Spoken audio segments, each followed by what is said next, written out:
चलो आज हम लोग जो है वित्तीय बाजार के बारे में बात करेंगे, जिसको बोलते हैं फाइनेंशियल मार्केट। ठीक है, तो आज वित्तीय बाजार के बारे में पूरा डिस्कशन होगा। कलर चेंज कर देते हैं, पेन का कलर ये कर देते हैं। चलो उसमें भी ये वाला बढ़िया। क्या देखो, वित्तीय बाजार क्या होता है कि एक व्यापक बाजार है जहाँ पर अनेक वित्तीय उत्पाद एवं परिसंपत्तियाँ, देखो वित्तीय उत्पाद परिसंपत्तियाँ मतलब प्रॉपर्टीज, मतलब ठीक है, परिसंपत्ति मतलब जो प्रॉपर्टी या कोई चीज़ होता है ना, कैपिटल जिसको नॉर्मली कैपिटल बोलते हैं, ठीक है, कैपिटल। ठीक है, उन सब का क्या होता है, जैसे कि मुद्रा हो गया, शेयर हो गया, ब्रांड्स हो गए, डेरिवेटिव हो गए और अन्य वित्तीय विपत्रों एवं वित्तीय उपकरणों का क्रय और विक्रय होता है। मतलब बाजार क्या है, सिंपल बाजार क्या है भाई, बाजार जैसे नॉर्मली जैसे सब्जी मंडी होता है, तो ये सब्जी मंडी की दुकानें हैं। ठीक है भाई, ये दुकान है, यहाँ पे ग्राहक आएगा और बोलेगा कि भाई सब्जी दो, तो यहाँ सब्जी का क्या होगा, क्रय। जैसे इसने तो किया विक्रय, इसने विक्रय किया और इसने क्रय किया। तो नॉर्मली क्या होता है कि ये वैसे फाइनेंशियल जो है मार्केट है, उसमें क्या होता है ना, जो कैपिटल्स होते हैं, जो वित्तीय उत्पाद होते हैं, उनका जो है क्रय विक्रय होता है। चाहे वो वित्तीय उत्पाद कुछ भी हो सकता है, चाहे परिसंपत्तियाँ वो कुछ भी हो सकती है, जैसे कि मुद्रा हो गया, फिर शेयर हो गए, ब्रांड्स हो गए, है ना, डेरिवेटिव्स हो गए, जैसे कि कुछ ट्रेजरी बिल्स भी, मतलब कुछ कुछ होता है, जैसे कि उन सब को भी, फिर वित्तीय विपत्र जो है, इन सब को भी जो है ना, या वित्तीय उपकरण, इन सब का भी क्रय विक्रय किया जाता है। ठीक है, अच्छा नहीं लग रही है वाला कलर, ठीक है वाला, ठीक है, ठीक। चलो आगे चलते हैं। देखो इसमें ये हो गया कि भाई ये परिभाषा होगी। देखो वित्तीय बाजार का प्राथमिक कार्य, अब देखो वित्तीय बाजार क्यों ऐसा, ये सब क्यों होता है भाई, वित्तीय बाजार का क्या कार्य होता है ना, कि जैसे बाजार का क्या कार्य, बाजार का कार्य ये होता है कि जहाँ से, मतलब जहाँ पे जैसे वित्तीय बाजार के, जैसे सब्जी का बाजार के पास क्या होता है ना, कि बहुत सारा सब्जी होता है, तो सब्जी बहुत सारी सब्जी वाली जगहों से कम, जहाँ सब्जियाँ नहीं हैं या कम हैं, उसकी कमी को पूर्ति करने के काम होता है, जो सब्जी का बाजार का काम होता है भाई। क्योंकि लोगों के पास सब्जी नहीं है, जो घर से लेके आ रहे सब्जी नहीं है, तभी तो वो लेने आ रहे हैं। तो वैसे ही वित्तीय बाजार जो होता है, इसका प्राथमिक कार्य पूंजी के आधिक्य वाले क्षेत्रों से पूंजी की कमी वाले क्षेत्र, जैसे मान लो ये क्षेत्र है, ये बड़ा क्षेत्र मान लो, इसको मान लो पूंजी का बहुत ज़्यादा पैसा है इनके पास, ठीक है, इस पैसे को उस क्षेत्र पर लेके जाना जहाँ पे पूंजी की आपूर्ति, मतलब यहाँ पे पैसा नहीं है, खाली है, तो इस जगह से ये इसको गतिशील, पूंजी का गतिशीलन सुनिश्चित करना, यही इसका काम है। ठीक है, जो क्या करता है, अर्थव्यवस्था में बचत को बढ़ाने और उसके कुशलतम प्रयोग और गतिशीलता बढ़ाने में अपनी महत्वपूर्ण भूमिका अदा करते हैं। भाई लोग इससे, अगर उनको लगेगा कि एक जगह से दूसरी जगह पैसा जाएगा और उससे उनको फ़ायदा होगा, तो लोग बचत को बढ़ाते हैं ना, और पैसे को गतिशीलता को बढ़ाने में भी ये हेल्प करता है। जैसे मान लो कि सिंपल एक जगह यहाँ पे है, अगर यहाँ पे पैसा रहेगा तो गतिशील नहीं होगा, लोगों इन्हीं के पास इकट्ठा होता रहेगा। ठीक है, फिर कभी किसी को ज़रूरत होगा तो इस जगह जहाँ पे पैसा नहीं है, तो ये पैसा इधर से इधर गतिशील होता है, तो पैसे की गतिशीलता को भी बढ़ाने का काम होता है। बार बार ये काम करता रहेगा तो इस तरह से गतिशीलता बढ़ती जाएगी।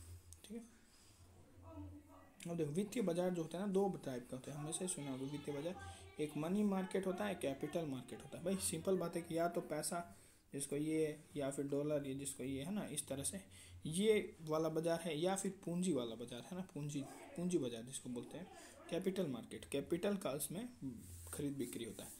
अब मुद्रा बाजार क्या होता है, जैसे मुद्रा बाजार क्या होता है, जैसे मेरे नाम से तुमको पता चल रहा होगा, मुद्रा बाजार एक ऐसा बाजार है ऐसा बाजार होता है जहां विभिन्न मौद्रिक एवं वित्तीय परिसंपत्तियों का अल्पकाल, सामान्यतः 1 वर्ष की अवधि के लिए क्रय विक्रय होता है। ठीक है, वित्तीय परिसंपत्तियों का कम समय के लिए क्या होता है ना, कि क्रय विक्रय होता है। और मुद्रा बाजार में भारतीय रिजर्व बैंक द्वारा अर्थव्यवस्था में तरलता और मुद्रा की मात्रा एवं प्रवाह को नियंत्रित किया जाता है। मुद्रा बाजार का लिए मेन जो है वो कौन है, आरबीआई है। सिंपल बात है, आरबीआई जो है मेन है, उसको वो तुम्हारा तरलता बढ़ा देगा घटा देगा, इस तरह से मुद्रा मात्रा के प्रवाह को वो नियंत्रित करता है। ठीक है, भारत में मुद्रा बाजारों को 2 भागों में बांटा जाता है। संगठित, पता है सबको, मुद्रा बाजार 2 भागों में बांटा हुआ है। मुद्रा मतलब पैसा किसके पास है, जैसे कि मुद्रा बाजार को 2 भागों में बांटा जाता है, एक संगठित या औपचारिक मुद्रा बाजार और एक असंगठित। संगठित में तो ये सरकार का वाला जो है उसको बोलते हैं, जिसको आरबीआई रेगुलेट करती है। दूसरा जो है असंगठित, उसको आरबीआई रेगुलेट नहीं करती है। ठीक है, तो पहला हो गया जैसे भारतीय रिजर्व बैंक, भारत का केंद्रीय बैंक है, सबको पता है, इसलिए मुद्रा बाजार को विनियमित करने का उत्तरदायित्व इसका है। सही बात है भाई, मुद्रा जो है इसको विनियमित, मुद्रा बाजार को विनियमित करने का आधार किसका होगा, इसी का होगा। बैंक से रिलेटेड है। तो भारतीय रिजर्व बैंक मुद्रा बाजार में तरलता और मुद्रा की मात्रा को नियंत्रित करने के साथ साथ नीतिगत दरों का भी निर्धारण करता है। भाई वहाँ नीतिगत दर कितना रहना चाहिए, मतलब एक्सचेंज जो होता है, वापस पैसा एक्सचेंज होता है, वो सब भी इसमें ये ध्यान रखता है। ठीक है, तरलता यानी लिक्विडिटी। लिक्विडिटी मतलब कितना मात्रा में, फ्लो कितना, मतलब पैसा बाजार में ज़्यादा है कम है, तो वो सब भी नियंत्रित करता है। ठीक है, यह भारत में बैंकिंग संरचना का निर्धारण करता है। बैंकिंग संरचना कैसी होगी एवं बैंकों के संचालन के लिए नियम विनिमय बनाता है, ये तो पता है सबको। महत्वपूर्ण ब्याज दरों का निर्धारण कर मुद्रा के प्रवाह को एक दिशा देता है। मतलब कितना, जैसे भाई जैसे ब्याज दर है ना, इंटरेस्ट रेट कितना होगा, जैसे मान लो 5% लगाना है, 10% लगाना है, ये सब भी ये निर्धारण करें। अगर ये खुद निर्धारण नहीं करेगा ना तो फिर मतलब ही नहीं रहेगा क्या, फिर तो वो असंगठित हो जाएगा, क्योंकि असंगठित में ब्याज दर निर्धारित नहीं होता है ना, उसमें वेतन फिक्स नहीं होता, उसमें कोई कर्मचारियों का कार्यकाल फिक्स नहीं होता है ना। इसमें जो है संगठित में सब वेतन भी फिक्स होता है, कर्मचारी भी होते हैं वो सरकार के, उनका क्या उच्च नियम लागू उन पर होता है ना, उनकी निश्चित ब्याज दरें होती हैं, है ना, जिसका निर्धारण आरबीआई के द्वारा करता है। ये मुद्रास्फीति, ये पता है ना, ये क्या करती है, मुद्रास्फीति और मुद्रा अपस्फीति की समस्याओं का समाधान करते हुए अर्थव्यवस्था में संतुलनकारी स्थिति बनाए रखती है। ठीक है, क्लियर। अच्छा नहीं है सच में। देखो अब पूंजी बाजार का बात करते हैं हम लोग। पूंजी बाजार चेंज नहीं हुआ यार।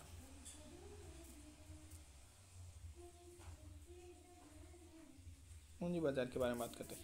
देखो कैपिटल मार्केट भी बोलते हैं पूंजी बाजार को। पूंजी बाजार से आशय ऐसे वित्तीय बाजार से है जहां वित्तीय प्रतिभूतियां, देखो वित्तीय प्रतिभूतियां और संपत्तियों के मध्य एवं देखो उसमें जो है ना 1 साल के अंतर्गत है, उसका जो है अल्पावधि के लिए होता है। ठीक है, इसमें मध्यम एवं दीर्घकाल जो है दोनों सामान्य 1 वर्ष से अधिक, ठीक है, मध्य वाले में हो गया 1 वर्ष से ज़्यादा वाला। ठीक है,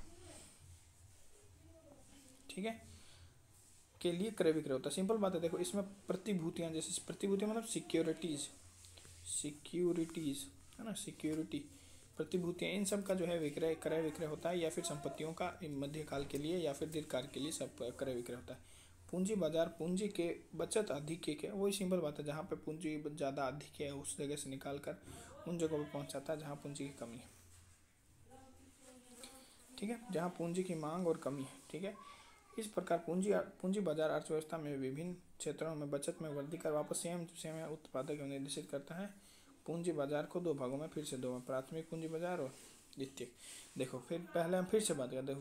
वित्तीय मार्केट था, यानी जो है फाइनेंशियल मार्केट 2 टाइप के होते हैं, एक मनी मार्केट और एक कैपिटल मार्केट। मनी मार्केट का कुछ खास नहीं बताया था, दोनों में नहीं, इसमें 2 है, इसमें प्राइमरी और सेकेंडरी, फर्स्ट एंड सेकेंड ऐसे याद।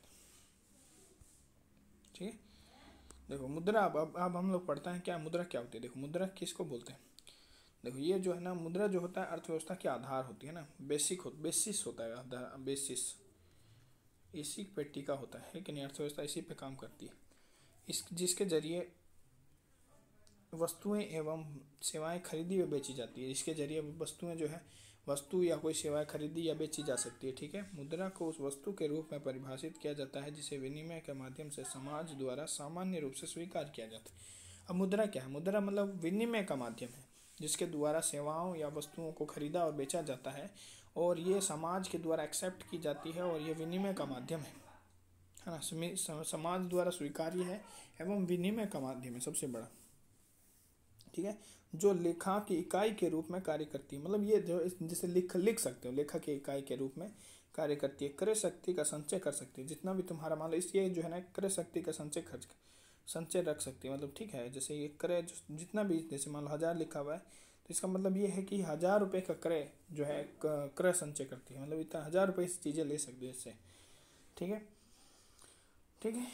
जिसे ऋण चुकाने के लिए प्रयोग लिया जाता है। पता है, प्रारंभिक भारतीय समाज में मुद्रा के रूप में वस्तु विनिमय प्रणाली का प्रचलन था। बाद में सोना चांदी तांबे जैसी सिक्कों का प्रचलन प्रारंभ हुआ, ये सब पता है तुमको। परंतु औद्योगिकरण एवं नगरीकरण के विकास में मुद्रा के आधुनिक रूप जैसे करेंसी अर्थात कागज के नोटों का मुद्रा विनिमय का माध्यम बनाया। अमेरिकी अर्थशास्त्र, अब एक आदमी था फ्रांसीसी अमेरिकी अर्थशास्त्र फ्रांसीसी ए वॉकर मतलब वॉक कर रहा था, एक वॉकर चलते चलते बोल रहा है कि मुद्रा वह हुआ, मतलब उसको पैसा गिरा हुआ दिखा, तो वो बोला कि मुद्रा वह है जो मुद्रा का कार्य करे। मतलब ये मुद्रा अगर मुद्रा वही है जो मुद्रा का कार्य करे। Money is what money does. मुद्रा वही है जो मुद्रा का कार्य कर सके। ठीक है, तो ये मुद्रा के बारे में जान लिया है ना। मुद्रा क्या होती है कि वस्तु विनिमय का आधार होती है, समाज के द्वारा एक्सेप्ट होती है, विनिमय का एक वस्तुओं और सेवाओं का क्रय विक्रय कर सकते हैं इसके द्वारा, है ना। कोई भी चीज़ ले सकते हैं, खरीद सकते हैं। प्रारंभ में तुमको पता है वस्तु आधारित थी, वस्तु विनिमय प्रणाली का प्रचलन था, फिर तांबे सिक्के धातु इन सब का हो गया, फिर धीरे धीरे कागज़ प्लास्टिक मुद्रा ये सब जो है आने लगी। इसका बाद में यही फिर एक के वॉकर का कहानी है कि मुद्रा वही है जो मुद्रा का कार्य करे। ठीक है, तो ये टोटल हम लोग ने बता दिया कि क्या क्या है। अब चलते हैं आगे। मुद्रा के कार्य क्या क्या है। देखो, मुद्रा के कार्य है कि मूल्य का मापक है। ये सिंपल एक सोच लेते हैं कि मूल्य का मापक है। मतलब तुम जैसे कि मुद्रा है, जैसे मान लो कि जिस पे 100 रुपये लिखा है ना, तो मतलब 100 रुपये का उसका मतलब मूल्य है, वो 100 रुपये के मूल्य का मापक है। जैसे मान लो 10 रुपये दिए, तो इसका मतलब ये है कि वो चीज़ जो है 10 रुपये की, ठीक है, मूल्य का मापक है, उसको बता देता है कि ये कितने का। ठीक है, वह ही मुद्रा ही वह इकाई है जिसके रूप में सभी वस्तुएं एवं सेवाओं के मूल्य की माप की जाती है। सही बात है, प्रत्येक वस्तु एवं सेवाओं का यही मूल्य उसकी कीमत कहलाता है। ठीक है, उसका मूल्य ही उसका कीमत कहलाता है। ठीक है, चूंकि कीमत मौद्रिक इकाई में व्यक्त की जाती है, इस कारण वस्तु का मूल्य भी मौद्रिक रूप में ही व्यक्त किया जाता है। ठीक है, दूसरा काम क्या होता है मुद्रा का, विनिमय का माध्यम। सही बात है, मुद्रा विनिमय या भुगतान का माध्यम कर सकती है। चाहे कोई वस्तु खरीदनी हो या सेवा प्राप्त करनी हो, उसका भुगतान हम मुद्रा के रूप माध्यम से कर सकते हैं।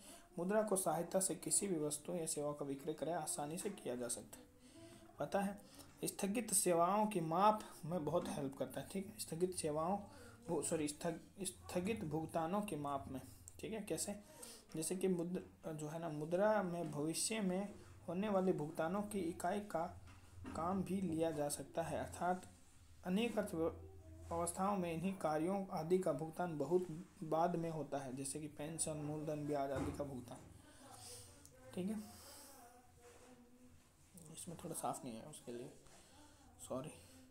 मुद्रा का मूल्य तुलनात्मक दृष्टि से स्थिर रहता है। ठीक है, यह अन्य वस्तुओं की तुलना में टिकाऊ है। जैसे मान लो कि जैसे मान लो सेव ले लिया, तो सेव को तुम 4 माह बाद पे नहीं करोगे, खराब हो जाएगा, नहीं लोग काम लेंगे। तो ये लंबे समय तक के लिए पे करने, जैसे बहुत समय बाद तुमको पे करना है तो हो सकता है।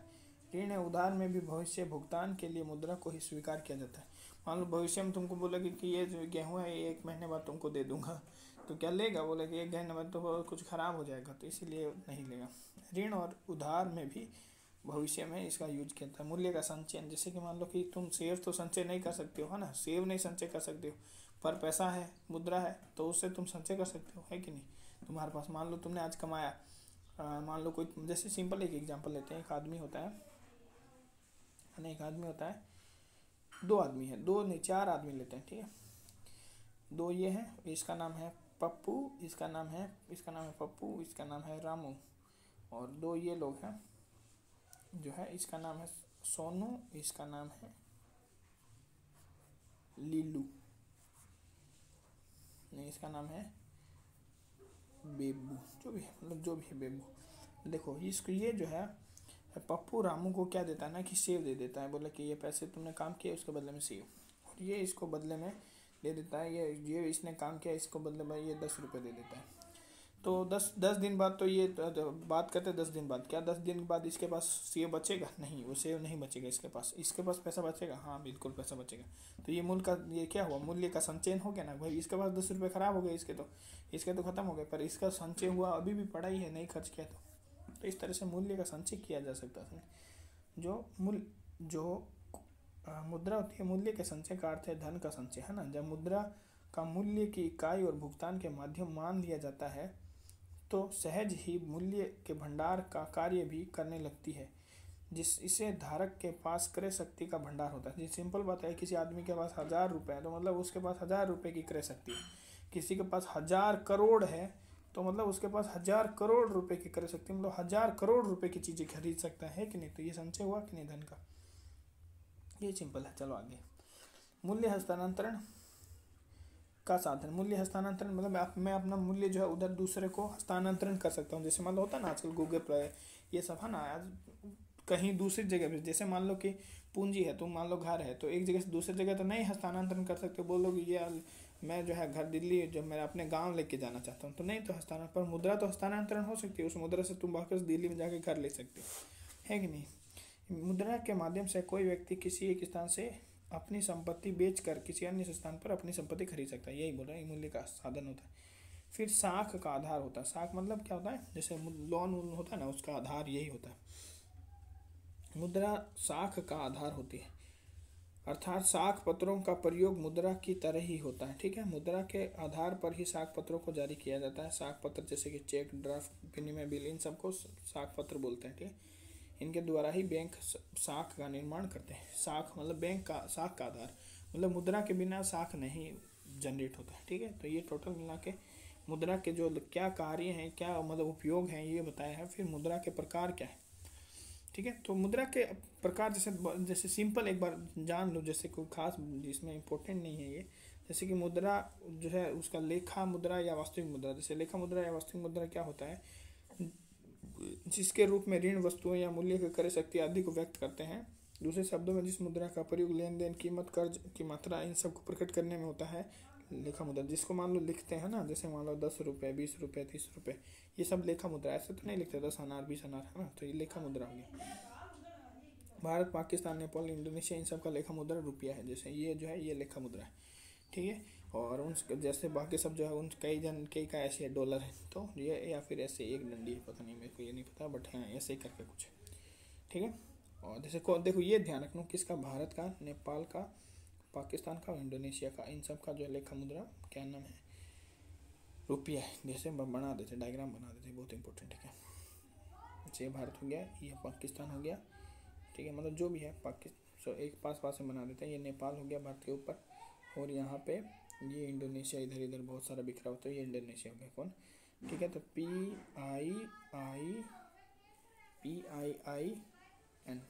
पिन, पिन याद है, पिन्नी या पिन्नी, इन सब पिन्नी जो है, इन सब के पास रुपया है, पिन्नी रुपया। तो इस तरह से तुम कर सकते हो। डॉलर किसके पास है, अमेरिका, कनाडा, है ना, अमेरिका, कनाडा, ऑस्ट्रेलिया, सिंगापुर, इन सब के पास डॉलर है, ये इनके जबकि वास्तविक मुद्रा वह मुद्रा होती है, वास्तविक मुद्रा अलग है, ध्यान रखना। वास्तविक मुद्रा वह मुद्रा जो वास्तव रूप से व्यवहार या नोटों या सिक्कों के रूप में प्रचलन होती है। सिंपल बात है, वही मतलब जो है नोट है ना, वही वास्तविक मुद्रा है। देश में जितनी प्रकार की मुद्राएं प्रचलन होती है वे सभी वास्तविक मुद्राएं होती है। उदाहरण है जैसे कि 1 रुपये के सिक्के से लेकर 2000 तक के नोट को जो है वास्तविक मुद्रा कहा जाता है। वैधानिक मुद्रा वह होता है जिसको सरकार क्या लीगलाइज कर देती है। ठीक है, वैधानिक मुद्रा वह होती है जो विधान या सरकारी आज्ञा पत्र के चलने के लिए होती है, जिसे स्वीकार करने के लिए प्रत्येक व्यक्ति या ऋणदाता वादी होता है। मतलब जैसे कि सरकार का 500 का नोट से कोई लोग बोलते हैं ना कि जैसे कि 2 का सिक्का नहीं लेंगे, 1 का सिक्का नहीं, किसी के बाप की औकात नहीं है जो सरकार के सिक्कों को बंद कर सकते हैं, क्योंकि वो आधिकारिक मुद्रा है, वो वैधानिक मुद्रा है, वो लीगल मुद्रा है, लीगल टेंडर है, वो उसको लेने से कोई मना नहीं कर सकता है। ठीक है, ठीक है, ये ध्यान रखना। अब एक ऐच्छिक मुद्रा या फिर साख मुद्रा होती है। ठीक है, ऑप्शनल मनी या क्रेडिट मनी, उसको भी थोड़ा सा देख लेते हैं क्या। ठीक है, इसको लेने से इनकार करने पर सरकार दंड दे सकती है। केंद्र सरकार या केंद्रीय बैंक या रिजर्व बैंक द्वारा जारी किए गए सभी नोट एवं सिक्के वैधानिक है, पता सब लीगल है, क्योंकि इन्हें भुगतान में स्वीकार करने की कानूनी बाध्यता है। सरकार में इन्हें लगभग सभी देशों की, मतलब सब देशों की क्या होती है, अपनी वैधानिक मुद्रा होती है। ठीक है, फिर ऐच्छिक मुद्रा या फिर साख मुद्रा किसे बोलते हैं, ऑप्शनल मनी या फिर क्रेडिट मनी। ठीक है, ऑप्शनल मनी या क्रेडिट मनी किसको बोलते हैं, वह ये मुद्रा होती है जिसे भुगतान के लिए स्वीकार करना तथा ना करना पूर्णतः भुगतान प्राप्तकर्ता की इच्छा पर निर्भर करता है। जैसे कि भुगतान प्राप्तकर्ता, जैसे भुगतान को प्राप्त कर रहा है ना, उस पर डिपेंड करता है। जैसे मान लो है, जैसे कि है ना, जैसे हुंडी, प्रतिज्ञा पत्र, विनिमय पत्र, इन सबको, जैसे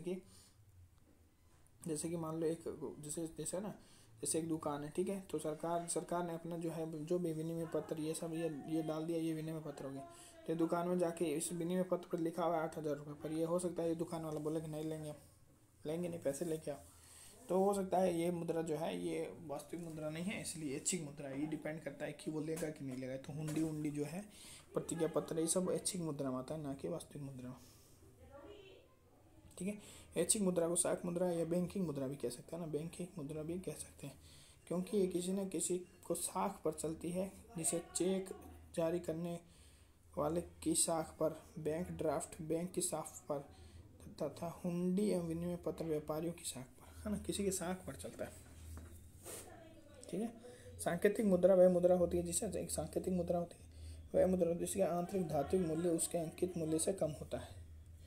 वह सस्ती धातु से बना होता है, जैसे भारतीय सिक्का। जैसे लोहा जो है 5 रुपए का भी नहीं है, पर उसका जो है सांकेतिक मूल्य 5 रुपए, तो 5 रुपए में बिक रहा है ना, वो वाला है। प्रमाणिक मानक या मानक मुद्रा। ठीक है। स्टैंडर्ड मनी उसको बोलते हैं यदि एक सिक्के का वास्तविक एवं अंकित मूल्य बराबर हो, उसको बोलते हैं स्टैंडर्ड। मतलब बोलते हैं ना सही सब सही होता है तो उसको स्टैंडर्ड बोलते हैं। जैसे कि मान लो को उसका धातु जो 5 रुपए का है और उस पर लिखा हुआ भी 5 ही है, ठीक है, तो उसको क्या बोलते हैं स्टैंडर्ड। अगर लिखा हुआ 5 है और धातु का मुद्रा जो है 5 से कम है तो उसको क्या बोलेंगे सांकेतिक। सोने और चांदी के सिक्के प्रमाणिक मुद्रा ही होता है। ठीक है, ये तो पता ही है। प्लास्टिक मनी सब जानता है, क्रेडिट कार्ड इन सबको बोलते हैं। देखो डेबिट कार्ड बैंक द्वारा खाते जितने धनराशि, क्रेडिट कार्ड इन सबको बोलते हैं। ठीक है। नज़दीकी मुद्रा। नज़दीकी मुद्रा किसे होता है? वह संपत्ति जिसे जल्दी से जल्दी आसानी मुद्रा, जैसे भैंस हो गया ना, जैसे कि भैंस हो गया, तुम्हारा संपत्ति हो गया, तुम्हारा सोना चांदी हो गया, ये सब जो है समीपस्थ मुद्रा कहलाती है। ठीक है, जैसे सोना चांदी एग्जाम्पल दिया। ठीक है। गर्म मुद्रा मतलब हॉट मनी, जिसमें वित्तीय बाजार में शीघ्र पलायन कर जाने की प्रवृत्ति, जैसे ऐसे उसको हॉट मनी बोलते हैं। जिस मुद्रा का जो है ना बाजार में मांग ज़्यादा होती है और पूर्ति कम होती है ना, उसको बोलते हैं हॉट मुद्रा। मतलब जैसे कि डॉलर वॉलर जो है ना हॉट मुद्रा में आते हैं, बाजार में आते ही लोग फटाफट ले लेते हैं, खरीद लेते हैं, क्योंकि इसका मांग बहुत ज़्यादा है, तो उनको हॉट मुद्रा कहते हैं ना। ये पलायन करने की तुरंत इनमें आदत होती है। हॉट मुद्रा या हॉट मनी या गर्म मुद्रा उसे कहते हैं जिसमें वित्तीय बाजार में शीघ्र पलायन कर जाने की प्रवृत्ति, अर्थात जिस स्थान पर लाभ मिलने की संभावना अधिक होती है वह स्थान पर यह स्थानांतरित होती रहती है। शेयर बाजार में लगी विदेशी मुद्राएं। गर्म मुद्रा के अंतर्गत निवेशक अल्पकालीन लाभ को ध्यान में रखते हुए वित्तीय परिसंपत्तियां प्रतिभूतियों में निवेश करते हैं। दुर्लभ या सुलभ बता रही है, मतलब पलायन कर जाता है। दुर्लभ या सुलभ मुद्रा। विश्व बाजार में जिस मुद्रा की आपूर्ति, अच्छा वो मैंने बता दिया आपूर्ति वाला ना, वो सॉरी उसमें जो है वो अलग था। जो दुर्लभ, देखो दुर्लभ विश्व बाजार में जिस देश की मुद्रा की आपूर्ति की अपेक्षा मांग अधिक होती है। जितना मतलब जैसे कि मान लो 10 ही मुद्रा है पर मांग लोग 15 लोग मांग रहे हैं उसको। ठीक है, तो यह मतलब आपूर्ति कम है मांग ज़्यादा है, तो उसको क्या बोलेंगे दुर्लभ। मतलब दुर्लभ मिल ही नहीं रही है ना, मिल नहीं रही है। 10 लोग तो ले गए, बाकी लोग 5 लोग बोले दुर्लभ है यार, इसको ढूंढना क्या। जैसे अमेरिकी डॉलर, ब्रिटिश पाउंड, यूरोपियन संघ का यूरो, है ना। अमेरिका का डॉलर हो गया, ब्रिटिश का पाउंड हो गया और यूरोपियन संघ का यूरो हो गया। यूरो देख, यूरो में यूरो दिख रहा है ना। ठीक है, इसके विपरीत अब इसका विपरीत हो गया, जिसकी क्या है ना कि जो 1000 पड़े हैं पर मांगने वाले लोग 10 ही हैं। ठीक है, तो उसको क्या बोलते हैं ठीक है, तो अंतर्राष्ट्रीय बाजार में ये सब पता चल गया, उसको सॉफ्ट मुद्रा बोलते हैं। ठीक है उसको। ठीक है। कौशन मनी किसे बोलते हैं? किसी भी संविदा या दायित्व को पूर्ण करने के लिए जमानत के तौर पर मांगी जाने वाली कौशन मनी। जमानत के जब कोई काम कर रहा है, जैसे कि मान लो कॉन्ट्रैक्ट ले रहे हैं, तो मान लो किसी ने कॉन्ट्रैक्ट दे दिया 100 रुपये का, उसको बोले कि तुम्हारे लास्ट में 100 रुपये, तो बोले कि लाओ पहले 50 रुपये जमा करा दो फिर ही काम करना स्टार्ट करेंगे, तो उसी को बोलते हैं कॉन्ट्रैक्ट मनी। ठीक, कौशन मनी। ठीक है। धातु मुद्रा पता है, मेटल वाला। कागजी मुद्रा पता ही है, सबसे पहला कागजी मुद्रा चाइना ने स्टार्ट की थी। ठीक है, और कागजी मुद्रा एक विशेष किस्म के कागज की तरह लिखित पत्र होता है, ये तो बताइए तुमको, जिसके माध्यम से ये अंकित दे होता है, पता है आंतरिक मूल्य। ठीक है, तो इतना ही कुल वीडियो है। वीडियो बहुत बड़ा हो गया। ठीक है, देखो इसमें ये थोड़ा सा चलो पढ़ देते हैं इसको। देखो कागजी मुद्रा एक विशेष किस्म के कागज पर लिखित प्रतिज्ञा पत्र, पता ही है, मैं धारक को इतना रुपए का नोट अदा करने का, ये बकचोदी जो है, जिसके माध्यम से निर्गमन अधिकारी यानी बैंक जो है धारक को अंकित राशि, जैसे मान लो 1000 रुपये देना है, तो 1000 रुपये भले ही उसका कोई मूल्य नहीं है, उस कागज़ का कोई मूल्य नहीं, पर वो 1000 रुपये का है, वो 1000 रुपये उस पर लिखा हुआ है, धारक ने उसको बोला है, तो वो 1000 रुपये उसका दिलवाएगा, वचन दे रहा है। इसका निर्गमन एक निश्चित विधान के अंतर्गत किया जाता है, इसमें केवल बाह्य मूल्य होता है, आंतरिक मूल्य बहुत कम होता है। इसका बाह्य मूल्य ही पूरा 1000 है, समझे, बाहर से ही 1000 रुपये में दिखना है, अंदर से अगर कागज़ के लोगे तो शायद 2 रुपये 3 रुपये का निकले, या फिर ज़्यादा 10 20 30 तो भी। तो ये तुम्हारा टोटल मनी, वित्तीय बाजार, इन सब के बारे में हो गया। Thank you.